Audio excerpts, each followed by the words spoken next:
السلام علیکم دوستوں، میں اظہر علی بلتستانی۔ تاریخ اسلام میں ایک شخص ایسا نظر آتا ہے جس کی وفاداری، ایمان اور دلیری کی کوئی مثال نہیں ملتی۔ لشکر کا علمداری نہیں بلکہ شہیدوں کا سپہ سالار ہے۔ وہ شیر خدا حضرت علی علیہ السلام کا بیٹا حضرت عباس علمدار ہے۔ واقعہ کربلا میں حضرت عباس کی جاں نثاری اور قربانی نے اہل بیت رسول کے ساتھ تا قیامت تک جوڑ دیا۔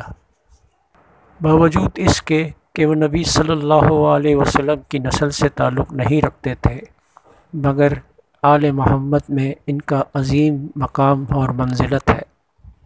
ابو الفضل عباس ابن علی امام علی کے 5ویں بیٹے تھے، جن کی ولادت امام علی علیہ السلام کی ایک زوجہ ام البنین بنت حزام سے ہوئی۔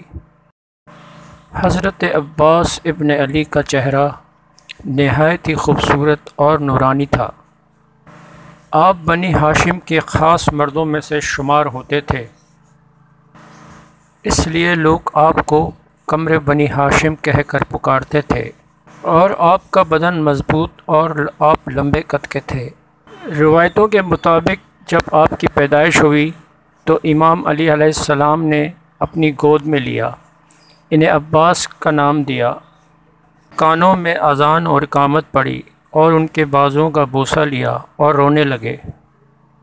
تو ام البنین نے رونے کی وجہ دریافت کی تو آپ نے فرمایا، تمہارے بیٹے کے دونوں بازو حسین کی مدد میں جدا ہوں گے، اور اللہ ان کے کٹے ہوئے بازوں کے بدلے آخرت میں دوپہر عطا کرے گا۔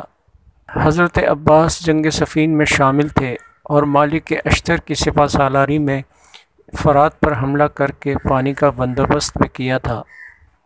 اس جنگ میں آپ کی جلالت اور شجاعت نے یہ ثابت کر دیا کہ امام علی علیہ السلام کا یہ فرزند شیر ہے، جس کی رگوں میں ایک ایمانی قوت کی لہر دوڑتی ہے۔ واقعہ کربلا میں شامل ہونا حضرت عباس کی زندگی کا ایک قابل ذکر واقعہ ہے۔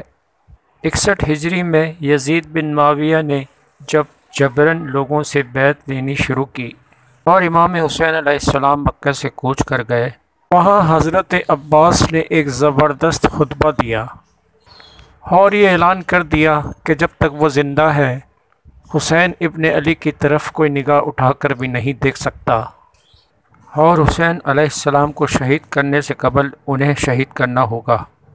جنگ کربلا میں امام حسین علیہ السلام کے علمدار غازی عباس کی ایک روایت نقل کی گئی ہے کہ حضرت عباس نے بنی ہاشم کے آخری فرد تک کی شہادت تک میدان کو نہیں چھوڑا۔